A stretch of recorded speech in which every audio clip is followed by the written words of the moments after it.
There's an article at begoniamagazine.blogspot.com. It's written by Nigel Watson, and it's called The Case of the Liverpool Leprechauns. Nigel begins. Exceptional things were happening in Liverpool during 1964. When the Beatles returned to the city on the 10th of July for the premiere of their first film, A Hard Day's Night, 150,000 people lined the streets to greet the Beatles. A less well-known fact is that a few days earlier, thousands of children and curious adults went hunting for leprechauns in a Liverpool park. This incident is of interest because of the rapid spread of the rumor, and because it appears that the rumor was restricted to school children, and was especially strong among pupils of Roman Catholic schools in the area. According to the Liverpool Daily Post, dated on the 2nd of July, the leprechauns were first seen on the night of Tuesday the 30th of June.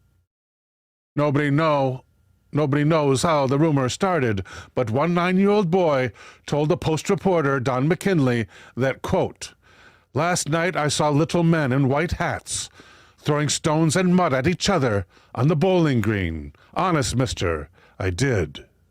End quote. The center of this leprechaun activity was the bowling green in Jubilee Park, which is to the east of the city, in the Edge Lane district. On the second night of the scare, on the 1st of July, the bowling green was so crowded that the police had to clear the park and guard it from the marauding leprechaun hunters, who were prone to tear up plants and turf in their search for the little creatures. A weather-bewildered Irish park constable, James Nolan, who had to wear a crash helmet to protect himself from children's stone throwing, told the reporter, quote, "This all started on Tuesday. How, I just don't know, but the sooner it ends, the better.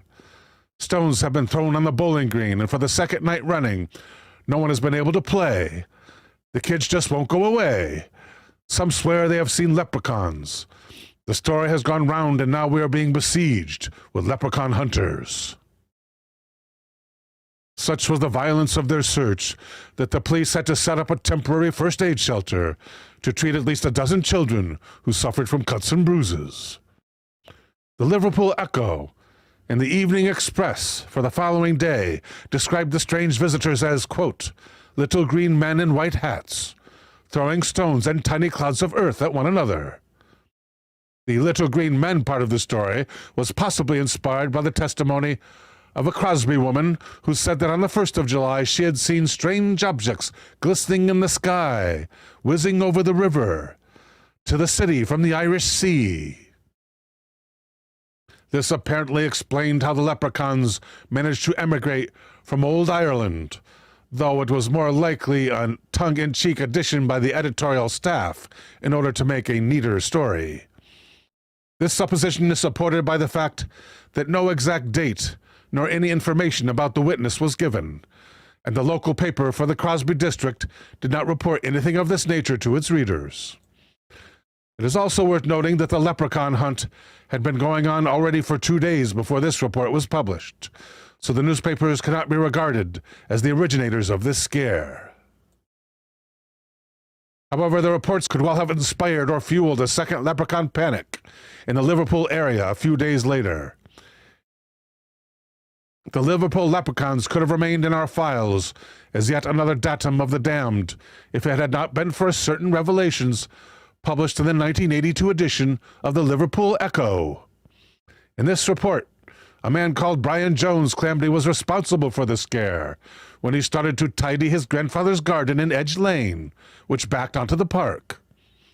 He wore some clothes suitable for gardening, which comprised a red waistcoat, or does it say waistcoat?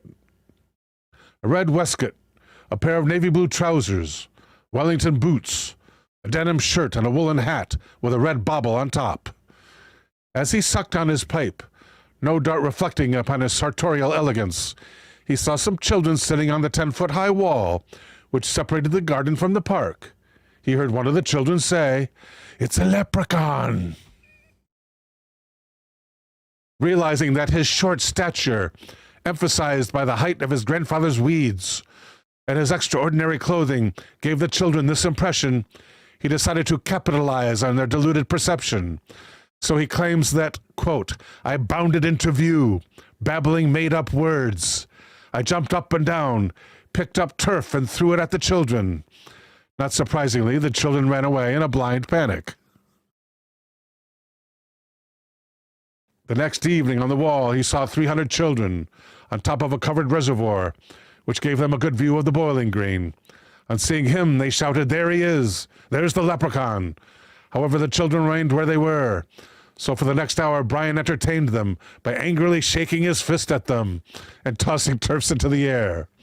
Afterward, he changed his clothes and visited the park to find out their reaction to his leprechaun impersonation.